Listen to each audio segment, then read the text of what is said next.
Howdy, folks. Good to see you, Sam. Great to see you this week. So today we are very lucky to be joined by Michael from Thriday and Alex from Sprintlaw to chat all things fundraising. I'm just going to be here in the background just to hang out and say hi. But if you do have any questions for Michael or Alex, please, do feel free to get involved and ask away. But I'll hand over to Michael and Alex now. Hi everyone, glad to have you here. Looking forward to running through fundraising with you. Alex and I have sort of been working together as a partnership for a little while on a couple of things. So it's great to have both of us here to give a bit of different perspectives from a legal perspective from Alex, and then from myself just running a startup as well. But in terms of background, I'm the co-founder and CEO of Thriday. It's my second startup, and have raised money. I've also done a little bit of seed investing myself, so I've been on the other side of the fence and seen sort of people pitching to me. But yeah, I'll hand over to Alex for a little bit of an intro as well. Yes, hi everyone. Great to be here. As Michael mentioned, I'm Alex, founder of Sprintlaw. We do legals for startups and small businesses. Also, like Michael, my second startup, we've raised funding at Sprintlaw, so been through the process ourselves. We've also helped lots of startup companies through the legal side of raising seed rounds, Series A rounds, and all those sorts of things. So I'll be talking a little bit later about the legal side of how that process works and looks. Fantastic. For today, please just ask any questions as we go. Happy to make it as interactive as possible. We've got a smaller group, so one of the advantages of that is you can all chime in if you've got any questions. All right, I'll kick it off. I've just got a couple of slides just to sort of talk to, and then we can take any questions. I think it's really important for setting the scene to highlight that for me, fundraising should be the outcome of having a plan.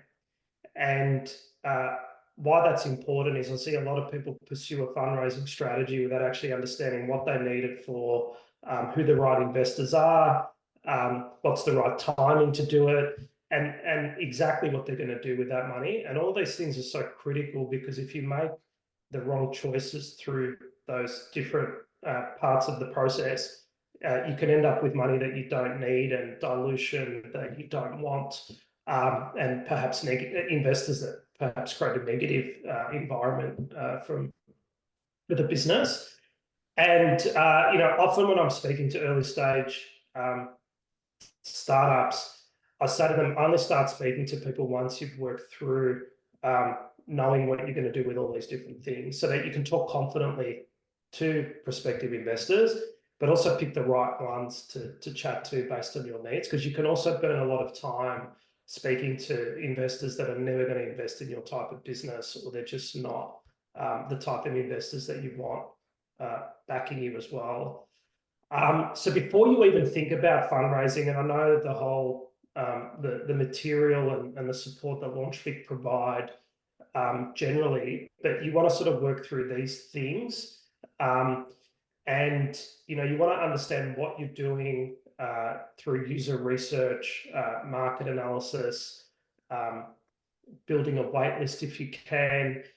And all of these things in this particular bucket are also really interesting, because even if you're an early stage business with minimal traction in terms of like paid users, revenue, etc., you could actually raise potentially, if you've done a really good job of actually validating the potential market demand, even if you don't have explicit traction yourself yet. So that's a really important thing to just do anyway, because it'll help you later, but it'll also help you obviously define what you want to do and where you want to play, which is the next thing. So having a really clear strategy and roadmap is obvious. At an early stage as well, you don't need to have everything answered, but you want to sort of generally know what's going to be unique about what you're doing. How do you compare to what else is in the market? What is the value proposition? And again, it'll also help you later when you're having conversations with investors, because these are the types of things they'll want to establish before they back you.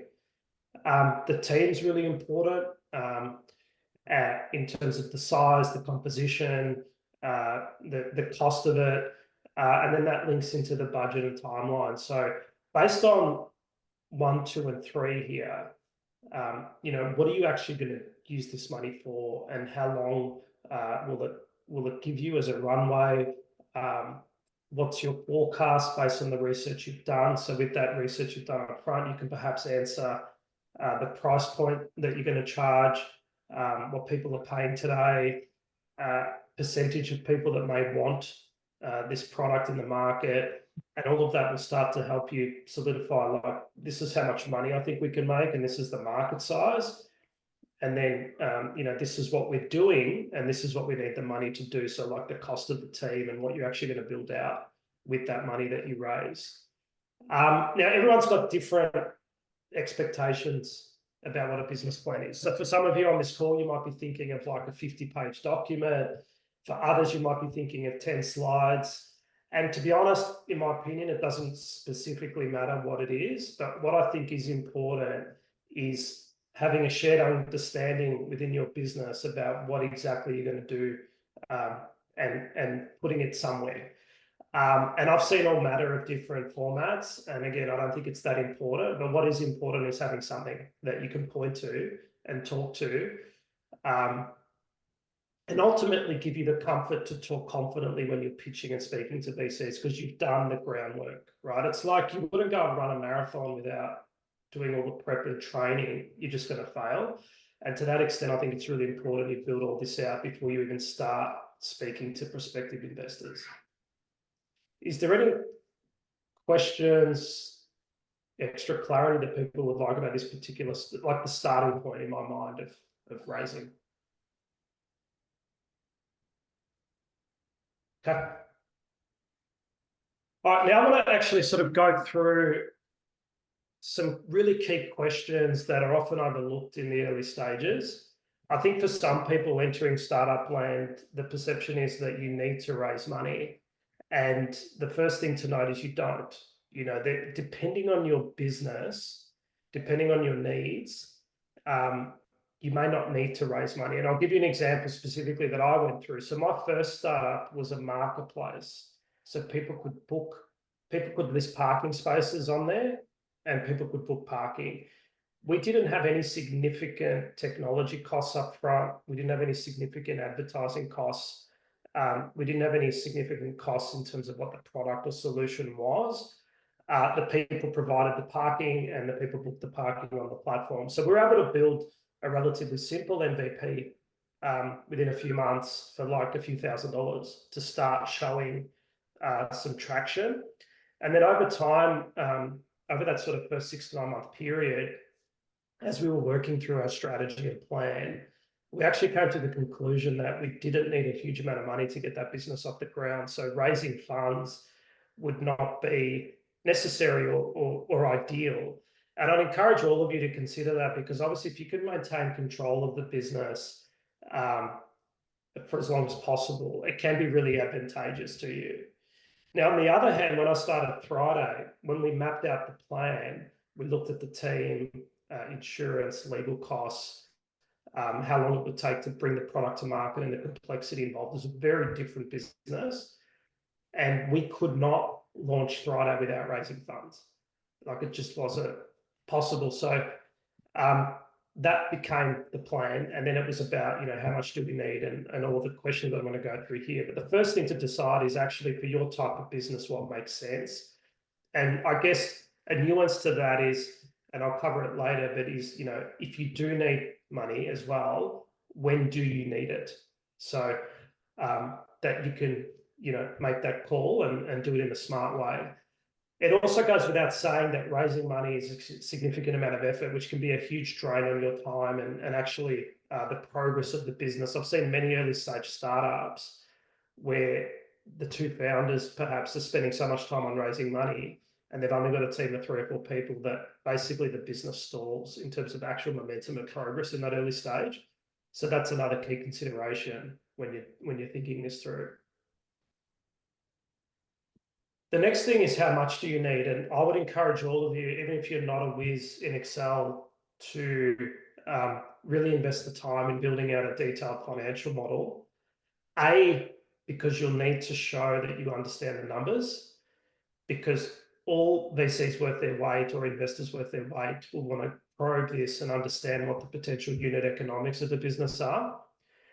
Also for you, just to get your head around whether this business could actually be viable realistically. So a lot of people actually skip this step, or they don't do it in great detail. And then later on, after they've invested a lot of time and effort into it, they actually realize that financially the numbers just don't stack up. The cost to win a customer and the amount of money you might potentially make of them means that the business realistically is just not going to be profitable. So A, it's important for you, but B, it's obviously super important as part of the fundraising. The other reason is this obviously will tell you how much you need, because you can start to look at, okay, we plan to spend X amount of money over the next period of time, whether it's a year or 2 years. So we need $1 million to get this business off the ground. So yeah, absolutely invest the time in a financial model. I know that there are also people out there that are experts in this space, and you can obviously hire fractional CFOs if you don't have the skill set or somebody in the team to do it. So there's really no excuse for you to go and get the support you need to do this properly as well. The next step you would take is, once you've established, yes, you want to raise money and how much you need, is that actually provides a filter to the types of investors that you can target. And I'll touch on this a little bit more later, but essentially there's a really good open source list of VCs and investors that Airtree provides. If you just Google sort of open source investor list, I've got a screenshot of it here, but it basically lists all the investors that operate in Australia. And it also gives you some profiling, I guess, of what type of investments they do and how much and all of those things. So to give you a specific example, number 3 on the list is 1835i, which is ANZ Bank's venture arm. If you operate in a social media platform, it's very unlikely, almost pointless to approach 1835i, because their investment mandate is to look at things that are financial services related and may assist ANZ's growth in the long run. So you would actually go through this list and try to identify the VCs that make sense for you. So perhaps you're an agribusiness or ones with agriculture slants. And this is actually just using the list and doing desktop research. So literally Googling all of them, trying to see what their mandate is, what type of past investments they've done, because you can obviously see, okay, I'm just picking an example, Airtree. Airtree has invested in agriculture businesses before, so it makes sense to chat to them. And then also based on the size and what point in time they raise. So if you're a seed stage, you need to speak to seed investors. It's pointless trying to reach out to Series A or beyond. It's just very unlikely they're going to invest in you. So definitely go through the list and then research them, and then pick out the ones that make sense for you and create a subset. And I'll show you what this can look like later. And then start to prioritize them based on the ones you think could fit the bucket for you, and ones that maybe are a secondary focus and third focus, because you don't want to hit all of them up at once. You want to do it progressively. Any questions? Okay, the next thing to do is what support do you need beyond the money? And I'm actually going to talk through Thriday again, which is my startup. So when we were looking at the investment landscape for us and the type of money we wanted to raise and our plan, like what our long-term plan was, one of the opportunities that emerged was whether we should look at a strategic investment or partner. And through that process of evaluating different investors, we ended up putting bank venture capital funds as an attractive opportunity for us, because what Thriday is building is an automated banking, accounting, and tax platform. So to have the backing of a bank would be great for us and could lead to other opportunities. So through that assessment that I just talked about, we ended up focusing and saying, well, okay, based on our plan and where we want to be in the long run, this could be an exciting opportunity for us. And we spoke to all the bank venture funds, and thankfully for us, we were really fortunate that NAB, which was actually our #1 target because they're Australia's biggest business bank, was really interested in what we're doing and backed us. And I wanted to highlight that as well, because it's important to think about what support you need beyond the money, if any. So it could be access to certain channels. It could be access to talent. A lot of the big VC funds like Airtree, Blackbird, and SquarePeg, they have access to senior management from a variety of different companies that they've engaged with. And they can help you. So I know a friend startup of mine who raised from Blackbird, they helped him find a CFO for his business. So it's important to also think about that, because if you're fortunate to be in a position where you have multiple parties interested, you can then start to narrow into the ones that you perhaps think provide additional advantages beyond just the funds that you need. And I know for us, having NAB Ventures behind us has been such a payoff for us, because besides the money, they've given us access to people, resources, distribution, scale. And again, to be frank, like would be a very different business without that support.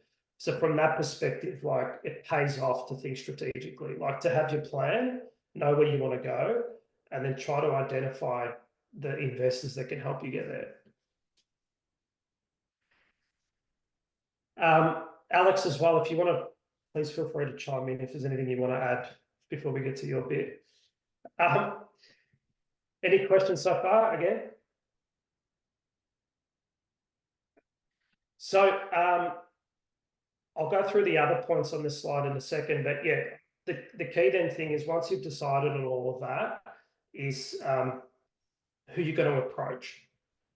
So as a general guide, most startups fall into 2 buckets in my experience. Based on their business, they're looking to do a smaller fundraise, and they have little traction or no traction perhaps. And at that point, you're really selling the idea and the team and the hope that this could pay off. Usually in that early stage, you're looking at angel investors and high net worths. And you're looking at sort of like 1 million type round. The other one is a larger fundraise where you have some solid traction and a good team. And what I've observed here is VCs are willing to back, a team that looks really good. They might have really good experience. They have some traction, and you can look around that 1 to 3 range. What's interesting for me, and it took me a few years to get my head around it, is whilst that's perhaps the norm, some exceptions can apply, and they're often the ones that get the big attention in the media. And in my experience, those exceptions usually eventuate because there's a little bit of FOMO, fear of missing out in the market from the VCs. And to that extent, for the larger fundraisers, and I've put 2 examples at the bottom here, what you're looking at there is incredible teams. So some particular experts or people who have run that type of business before, or an entrepreneur who's done this multiple times, and a massive market. And at that stage, the way the VCs think about it is like it could be a big bet, but the payoff could be huge. So you can see those big ones there, like Zeller raised 25 million. I think they raised a 6 mil seed, which in itself is very large. And then about a year later, they raised a 25 mil Series A. So with literally within a year and very little traction, they just launched their product to the market when they did their Series A. They were able to pull that away, but it's because they had an incredible team and a massive market that they were tackling. And similarly, Constantinople's a new one in the fintech space, and they've raised 30 million seed or something ridiculous, and a 50 mil Series A recently. And again, it's just having actual experts who've done this before, and a massive market opportunity that's pushed that one. The other example I'd highlight, which is becoming more prevalent, and I did it as well with Thriday, was our seed funding was actually crowdfunding. And for us, the rationale behind that was coming back to our plan. One of the things we wanted to build with Thriday was a community, because we know that there's a number of large incumbents in banking, accounting, and tax. So you've got obviously all the big banks, you've got Xero and MYOB. And for us, we felt one of the only things that could be one of our advantages was, besides the unique parts of the product we were trying to build, was actually having a community behind us. So people who believed in what we're doing and were invested with their hearts initially. But then we also thought about allowing them to invest with their wallets. And then crowdfunding became an interesting angle for us. Typically, crowdfunding is not used for tech startups and things. I think that's often just an old misconception. I think there is enough demand in crowdfunding for tech players to raise. I think it's just considered the traditional path to go to VCs, but I did want to call it out because for Thriday, it's actually been a very successful part of the business. So not only did we ended up raising 3 mil in our seed through crowdfunding, which was a record at the time. But the other thing is we actually got thousands of potential customers who became familiar with what we were doing and in some ways passionate about the mission that we had to eliminate financial admin. So definitely think about that as you're working through your fundraising strategy as well, because it is a really good option. Any questions? Yeah, Michael, can I ask a question on crowdfunding? Mm-hmm. I find it very interesting, and coincidentally, one of the ladies founders from Farmers to Founders the other day, she's just raised over 400,000 through crowdfunding and used Swarmer. Yeah. Is there a guide in terms of who you use? Who did you use, and what do you recommend in that sector? It's definitely worth. We spoke to two. I'm going to embarrass myself. I can't remember the second at the moment. On market, yeah. Yeah, on market. Sorry, that's right. But the one we went with was with Virtual, which is the biggest in terms of numbers and the volume of raises. But primarily went with Virtual because they had a really clear process. So it was a playbook that we could follow. I liked that they were able to introduce us to past startups that had gone through that process, so able to get reference checks. I'd encourage you to do that with, if you're interviewing multiple, run it like a process basically that you're picking them, because they do obviously get a cut. They get a cut. It can range, I think, between 4 to 6% of what you raise. So they should really be pitching to you. But yeah, we basically validated the process that they ran. We got comfortable with that. We validated that they had the audience and the demand. Yeah, we obviously agreed the commercials around it. So yeah, we picked them. But yeah, it can be a little bit nuanced. So like, I haven't heard of Swarmer. Is that the name of the startup or the platform they used? That's the name of the platform that they used. Okay, I haven't heard of that one, but there can be ones where perhaps they're more geared to a certain type of audience of investors. So yeah, if there is one out there, Virtual seems to be a bit more generic. They do everything from cannabis to fintech to food products. But yeah, like I think it's just about reaching out to them and seeing what they have to say. Also, it is important to note that they don't necessarily accept all offers to invest. They do a bit of curating as well to make sure that the startups they put forward are, I think, are genuine and could provide value to their audience. Thank you. Great feedback. So.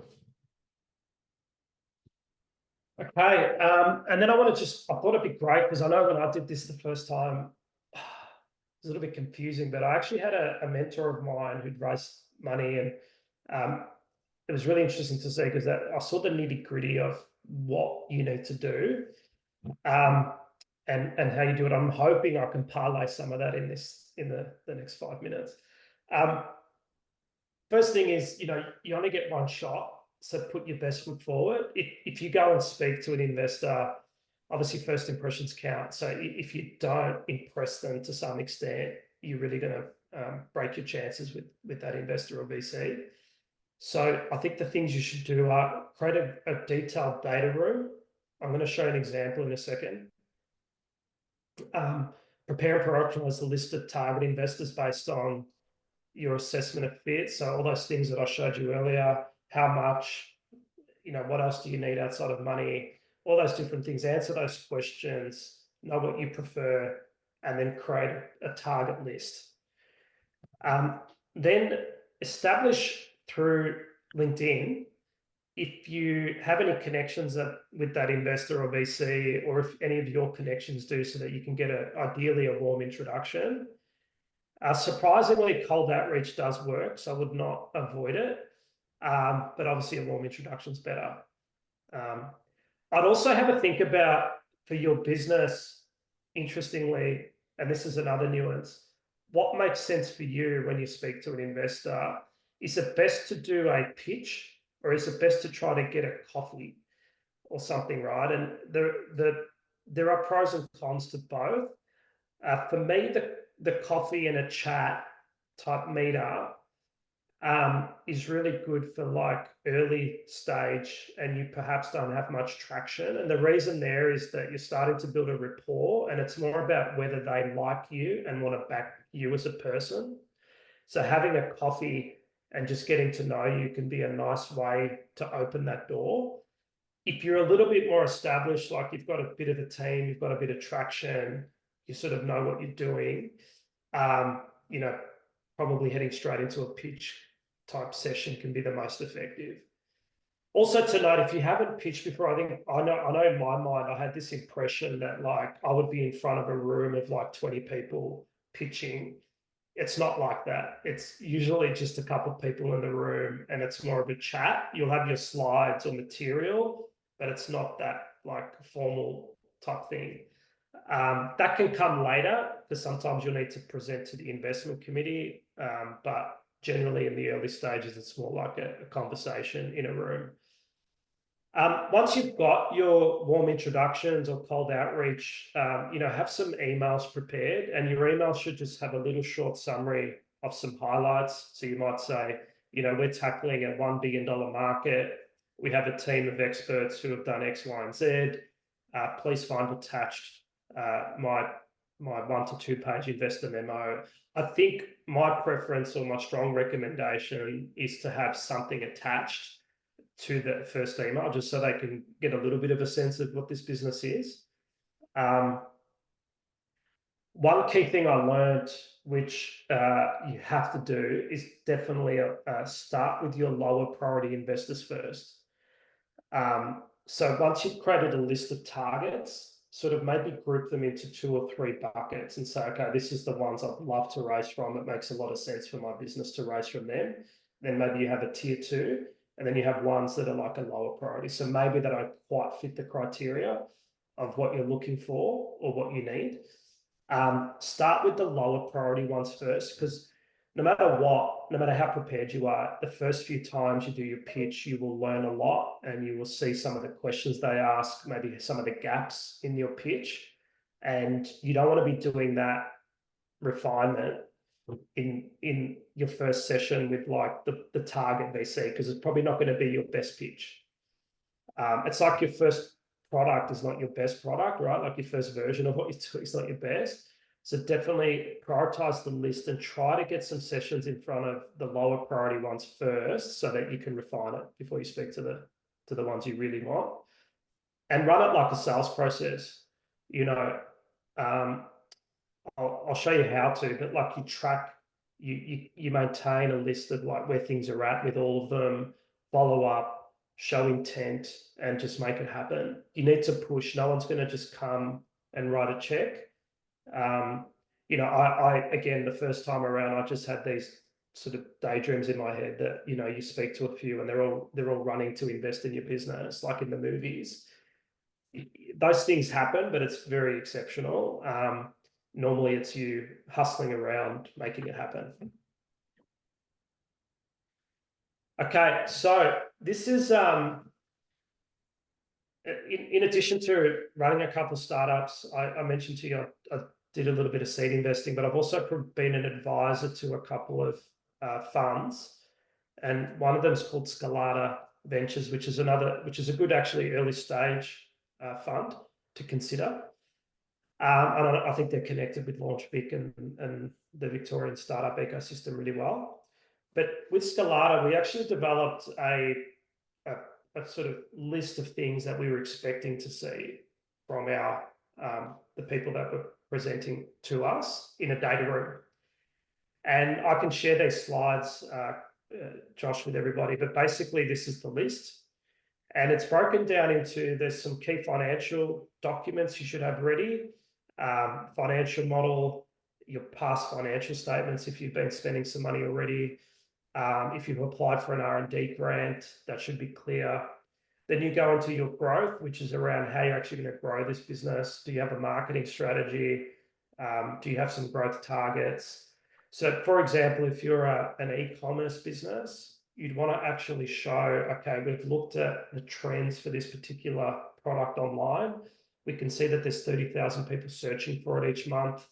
We think we can get to X of this market, and this is how much we can make. You want to sort of show that growth plan. In addition, I think it's really important to show back to that first point, and this is why none of this, even if it feels onerous, all of it's important, is if you can actually pull the research you've done, so you can show that in a pack or a presentation. You know, I remember when I started Thriday, one of the things investors loved hearing from me was we spoke to 42 businesses and we did a survey of 180 of them. And these are the findings about their banking, accounting, and tax needs. You sound confident, you've done the work.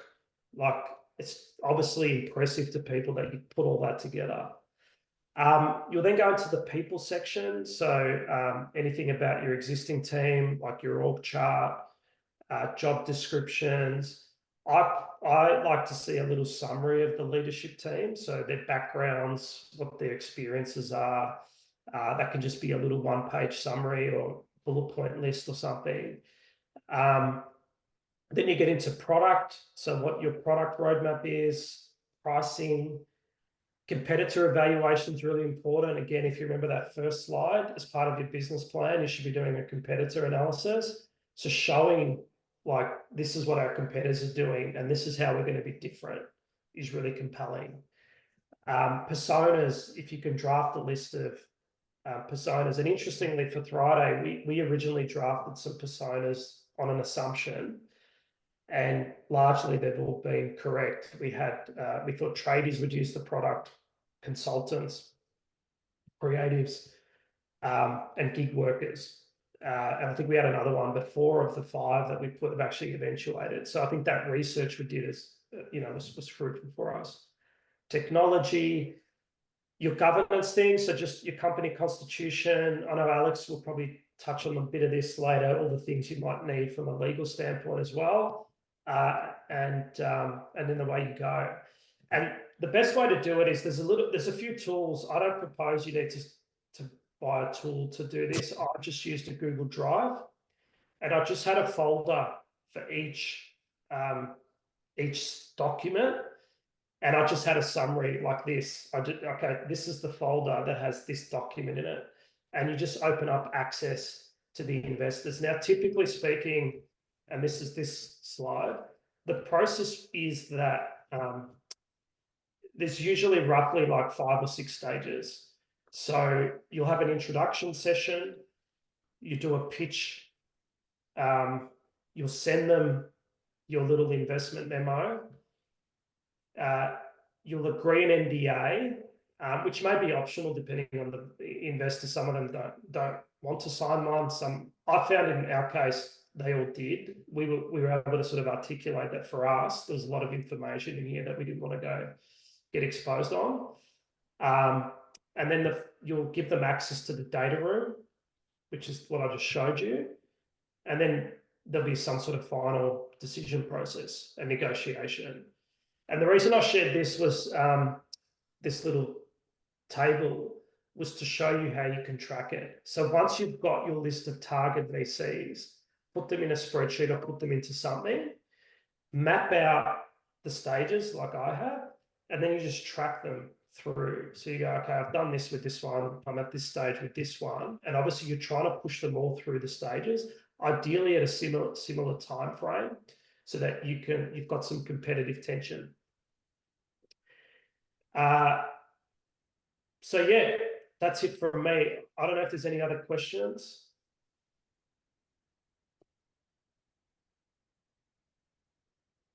All right, I'll hand over to Alex. Thanks, Michael. And yeah, lots of great tips in there. Just before I get into the legal stuff, I guess just to reemphasize, I mean, that investment kind of process that you set out and the steps that you go through was nearly identical to the one that we followed. So I can affirm that it works, kind of doing it that way. And equally, like you, we in our very first round, I think the coffees. I mean, this was all pre-COVID, so I don't know if people still do coffees, but certainly back then it was a really great way before we had any revenue or traction to build those relationships with the angel investors. And you know, the real detailed stuff followed. So yeah, I think that's a really good way to kind of do things. I'll just quickly screen share. Everyone can see that. Awesome. So I guess I'm just going to talk now a bit about the legal side of things and all of the administration that you might need to get together or think about when you're preparing for a capital raise. It can seem overwhelming. It's not as hard as you may think. And of course, you can always get legal advisors to help you through the process. So I'll talk a bit about like setting up for investment, both in terms of like structuring you might want to do for your business and some other legal to-dos. Then I'll just go through the different types of raises. Michael touched on a few. I'll just lay out all the different common forms of capital raise that you might undertake as an early stage company. Then the main documents that are involved, the kinds of terms and rights investors may ask you for. And if we get time, I'll talk a little bit about some compliance requirements for the capital raise. So just beginning with your business or company structure, in order to raise capital, you know, you pretty much have to be set up as a company. There are other business structures that exist, sole traders, partnerships. I'm not sure if anyone here is a not-for-profit or charity. Those are kind of their own kettle of fish. But for the vast majority of companies, of businesses that raise investment, they are set up as a company. And the reason for that is, you know, investors typically want to own a stake of your operation, which is, you know, often reflected either immediately or eventually in a share in your company.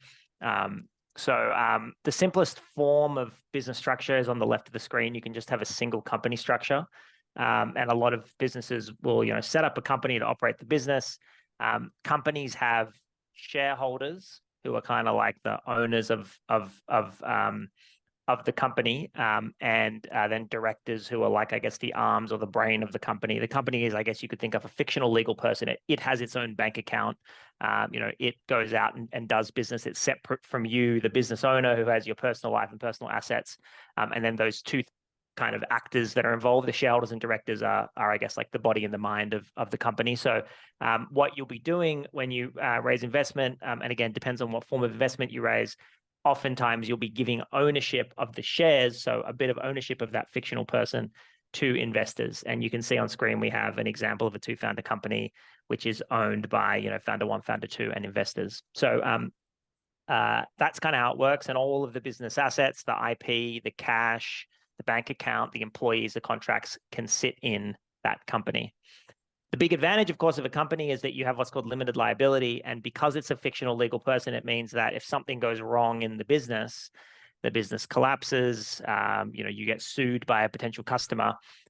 Typically, with some exceptions, the company is the one that's liable, this fictional person, but you, the founder, you know, you're protected from personal liability, which means your house, your car, your assets, your guitars, whatever it is you own, are all kind of protected. And that's often why we set up the company. Now, in the middle, we've got this structure called a dual company structure that's quite common for businesses that are raising particularly substantial amounts of capital. And what you can do with this is you actually split your company into two companies. You have a holding company and an operating company. And the holding company owns the operating company, and then the founders would own the holding company like we have on screen. The advantage of this structure is you've now got double limited liability. your operating company is out there engaging customers, doing business, signing contracts, but all of your important IP, whether it's technology, your brand name, whatever it is, and potentially a lot of your cash can actually sit in your holding company. And what that means is if you make a mistake in your business early on and your operating company attracts liability, again, with some exceptions, your crown jewels of your business are actually sitting in this other entity, and the liability of your operating company is limited. So it may get into trouble, it may get sued, but the fact that you've got these assets in your holding company means, potentially you could shut down that business and start another business. If you just have the single company structure, everything's all in one safety deposit box. It's the same entity that's employing people, entering into contracts, is out there with all of your funds. So it can get risky if something goes wrong. Also, a holding company, if you're going to expand internationally, can be very useful. You can set up little silos in, for example, Sprintlaw. We've got Sprintlaw Group Pty Ltd. That's our holding company. We're in Australia, New Zealand, and the UK. So we have Sprintlaw Australia, Sprintlaw UK, and not yet, but soon we'll have Sprintlaw New Zealand. And if something goes wrong in the UK, it doesn't affect Australia because they're in separate companies. So it's a really good way of siloing your risk. Other businesses silo not by country, but by product line or something else. So again, setting up this structure early on before you raise capital can be really beneficial. Even just introducing those two layers. You can wait till later. You can always restructure, but it can get expensive and there could be tax consequences. So if you're a business that knows you're going to raise funds, we actually recommend doing the dual company structure before your first funding round. It makes life a lot easier in the long run. And then finally, we have on the right the trust structure. This is just the dual company structure, but you can see there's some additional stuff happening up at the ownership side of the business structures. And you can see the founders are holding their ownership interest in the company through these things called trusts. And I won't explain in detail exactly what the word trust means, but it's basically another form of structure that you can use. It has tax advantages, which means if the company sells one day for millions and millions of dollars, if your ownership interest is not held by you personally, but through a trust or a trust company you control, there can be certain tax advantages. And in addition, you also get liability protection because, we discussed that the company has liability protection from for the founders from, employees and other, people they do business with. But up here at the ownership level, the founders are actually directly have relationships with each other. And if there's a dispute between founders and investors, you've got personal liability here as well. So by inserting trusts, not only are founders protected from employees and other people they do business with, they actually can be protected from investors and other founders as well. And again, the founders up here are very safe. They've got sort of three shields, if you will, from potential liability. So again, setting this up later after your fundraising can have pretty significant negative tax consequences. So it's very common either around the time of closing your funding round or just before that you get the structures properly set up. So that's probably the key thing to think about. Is my structure ready for a capital raise? And these are the kind of options. In addition, there's other legal to-dos. Michael had on his data room slide a legal folder there, and some of the things that investors are going to want to see if they're going to be investing in your business is that you own your brand name. If you've invested money in coming up with a name and a logo and all that kind of stuff, is it actually yours and can you use it? Or are you going to have to change the name of the business? Doing that before you raise is important. If there's key contracts on which your business model is based, if you're raising on the basis that you've got, a great supply arrangement with someone or a great manufacturing arrangement with someone, is that actually documented and signed, or is it just a handshake agreement? And people may want to look at that contract to make sure that it's there. So making sure your key contracts are in place, your key IPs in place. Again, you want to have these things ready so that when the questions come, are you protected? You can have sort of solid answers. So now just talking about the different types of raise, we have actually a few different ways you can raise investment. We talked a little bit about crowdfunding as one format, which I'll briefly touch on. The common ways that startups raise are on this slide, and the top and the bottom are actually probably the two most common that we see for early stage businesses. First is straight equity. This is when investors will invest X dollars and receive Y percentage of your company immediately. So for example, an investor may invest $100,000 in your business for 1% of the business or 10% of the business or whatever it is, let's say 10%, that would imply that your business has a valuation of about $1 million if they're getting 10% for 100,000. So that's an example of the most basic form of you sell a piece of your company to the investors. We have these other two forms, so convertible notes and safe notes, which are becoming a lot more popular with early stage companies. Now, if you do a straight equity raise, you got to work out what's your company worth right now. And that's very difficult to work out what your company is worth right now, because oftentimes it has no revenue, or if it has revenue, it's very tiny. You don't want to, of course, say my company's worth, $200,000 and then I'm raising 150,000 and give all of it up. So how are you going to determine a value? Now, on the stock market, values are determined for public companies, very large companies, by the share price on any given day. You can work out what the company's valued at. But for private companies, it's difficult to work out what they're valued at. Established businesses will have people come in and value them. But for startup companies, you have no trading history. All you have is a business plan, a pitch deck, and future projections, and your own CV. So the valuation of the company can be very, very subjective. There's lots of rules of thumb that's used, but it can be really difficult to work out early on, what valuation should I set for my company, i.e., what percentage should I be giving away for this amount of money?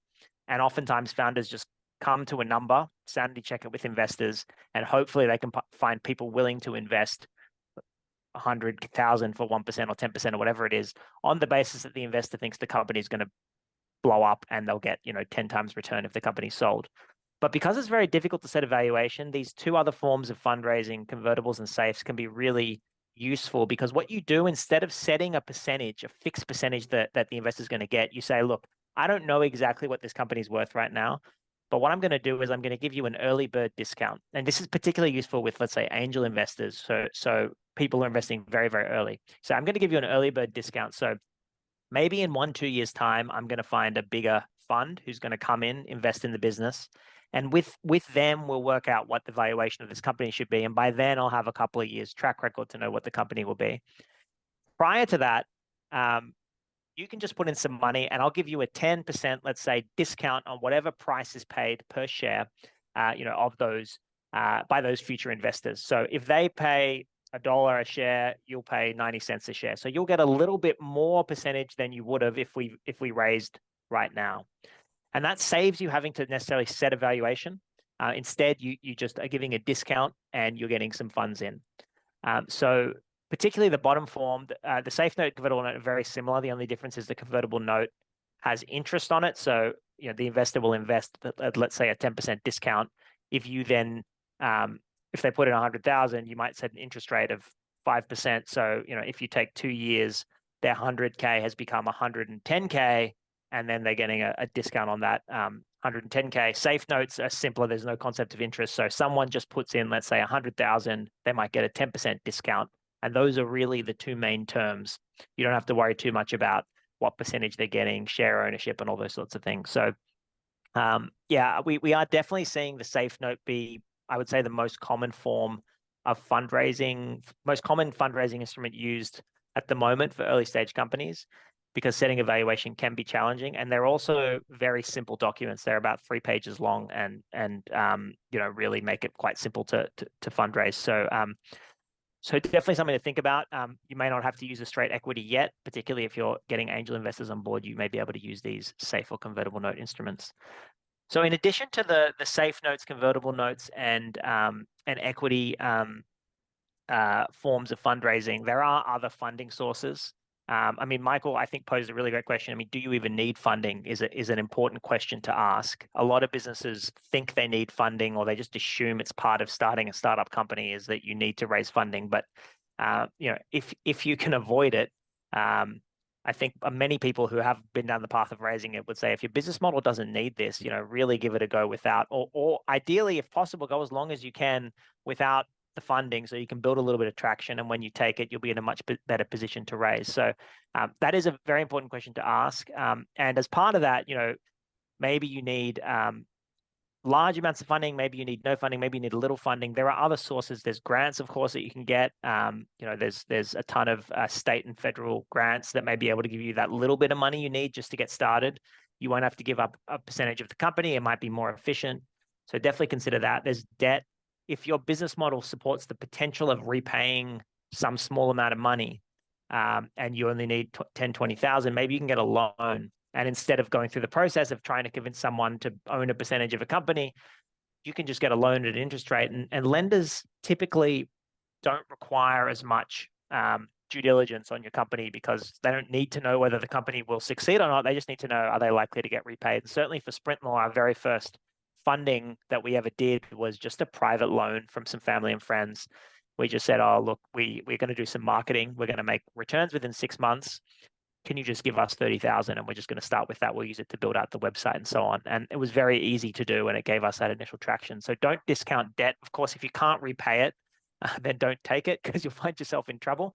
And oftentimes for companies, particularly with a technology component, you're really investing in long-term infrastructure, so it doesn't make sense, but it is a form. And then we talked about crowdfunding, which I won't rehash too much, but just to mention, there are, I guess, two types of crowdfunding. There's rewards-based crowdfunding, which is like Kickstarters, where if you've got an idea with some sort of novel component, maybe it's got a social impact, you can just sort of post, not give up any ownership of your company and say, I'm raising $20,000 to launch this business. And if there's a product, you can maybe sell pre-orders as a way of fundraising. One of our clients, Mr. Black, who's a coffee liqueur company, launched their very first fundraising round with a few $100K on a Kickstarter type campaign. Didn't give up any equity and just basically said, I've got a great drink. My brand doesn't exist yet. If you invest, I'll give you a bottle of this drink for $10 for however many you put in. Got a ton of funding and also had his first few thousand orders without giving away any percentage. So again, doesn't work for all business models, but that does exist. And of course, there's equity crowdfunding, virtual on market, and those other platforms, which we're also seeing really become quite popular in the last 2 years as a way of raising funds. And obviously, Thriday did that very, very successfully, as Michael mentioned. So equity crowdfunding is similar to the straight equity type of raise. The difference is you have a lot more investors, often non-sophisticated retail investors investing smaller amounts for smaller percentages, and you end up with a large pool of investors. Whereas if you raise from a fund, you might have 2, 3, 4 investors. If you raise from crowdfunding, it could be 50, 100 or more. Any questions on any of this stuff? Also, feel free to drop them in the chat as I'm going if you like.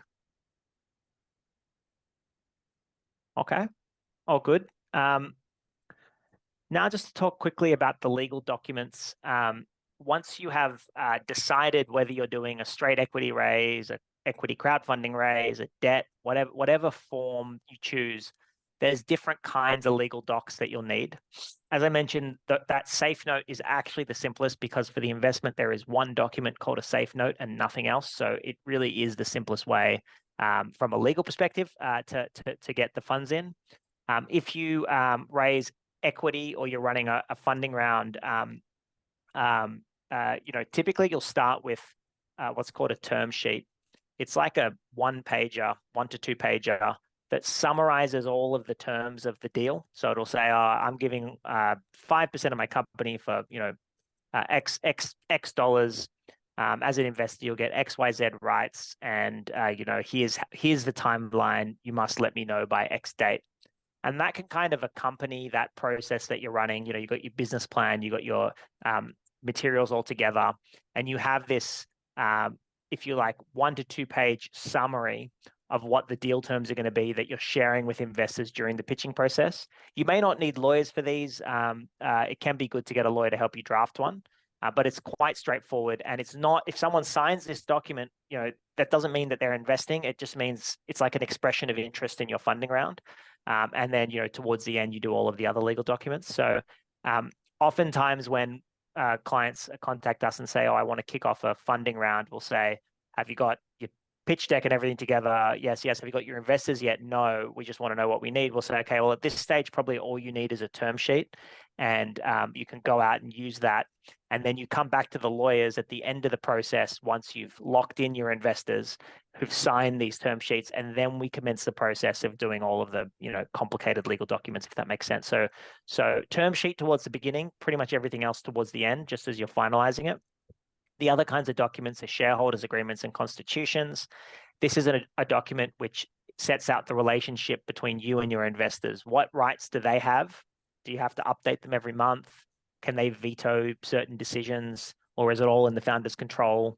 There's different ways things can work. Investors sometimes are passive. They don't care. They don't want any rights. Many times they want at least the right to invest again before someone else comes in, and other sorts of guarantees.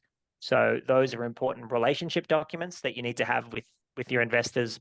And then there's other kinds of documents, IP assignment deeds, employment agreements, service agreements, other sorts of documents, depending on what's agreed with the investors. If they're going to be providing advisory services, or they're requiring the founders to pay certain salaries and certain things, there may be some other legal documents. So that gives you a bit of a flavor, I guess, for the different types of docs that are involved. Just to dive in quickly, I don't know, we're a bit short on time, so I'll wrap up soon, but the types of terms investors may ask you for.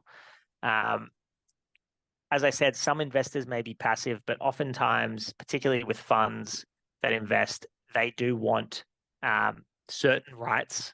They might want rights to be on your board of directors, or appoint someone to be on your board of directors, which means they'll have some decision-making control over what your business does and how the money they're giving you is spent. They might want founder vesting. They might want guarantees that the founders are going to stay in the business. If the founders leave within a year or two, they may require them to lose their shares. They might want restraints. They may say, hey, founder, I'm giving you these funds. You can't go start a competitive business within X years that I'm not involved in. They might want promises. You've told me X, Y, Z about your business. You guarantee these things aren't lies, and I'm investing on this basis. And they might, in some cases, particularly with the bigger funds, want minimum guaranteed returns. I'm giving you 100,000 for 10%, but I want at least 2 times guaranteed return on my 100,000. So if your business sells for 150,000, I'm not getting 10% of 150,000. I put in 100,000. I want at least 200. I'll get all the money unless you sell above a certain amount. So there are these concepts that can sometimes be hidden in the terms, but have a significant impact. Look, as I said, a lot of these rights that investors may ask for, they're asked for by the larger venture funds. In your early stages, I think it does often make sense to raise funding from angel investors or high net worth individuals, or use things like the crowdfunding, because your business may be not at the point where you have much traction, and it may not be able to get to a level unless you're one of those exceptional businesses where a fund is going to invest in you. The funds typically, with some exceptions, like to come in when the business has revenue and a bit of growth traction. And so you may not see as many of these terms. I mean, particularly if you raise from angels, oftentimes they don't care about any of this stuff, and it could be quite nice for founders because they get left alone. But if you do raise from a fund, be aware that one of the main strings that gets attached with using a fund versus like angels is stuff like this. They're going to ask you for information. They're going to ask for some control rights. And so there's strings attached, if you will. So just something to be aware of. And very important, of course, to get legal advice before you sign at the dotted line, so you know what control rights you're giving up. I kind of covered this already. Maybe just the final thing to mention.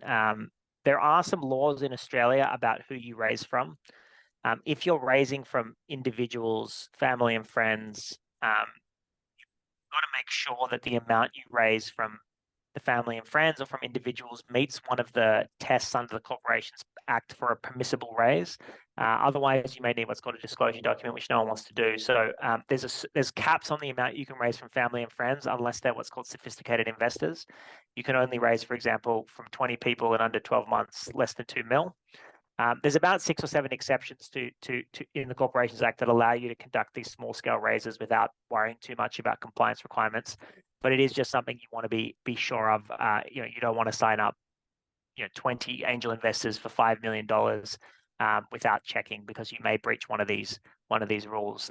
The equity crowdfunding route, which allows you to raise from quite a large number of people, is one of the exceptions, and again can be a good way to raise from a large pool of people, but you can't do that yourself. You actually have to go through the platforms if you want to raise from a large number of people early on, unless you fall in one of these exceptions. So just something to be aware of. Most of the time, the amounts that are raised for early stage companies are fine, but you just always have to double check that. So there is the end of my brief intro to the legal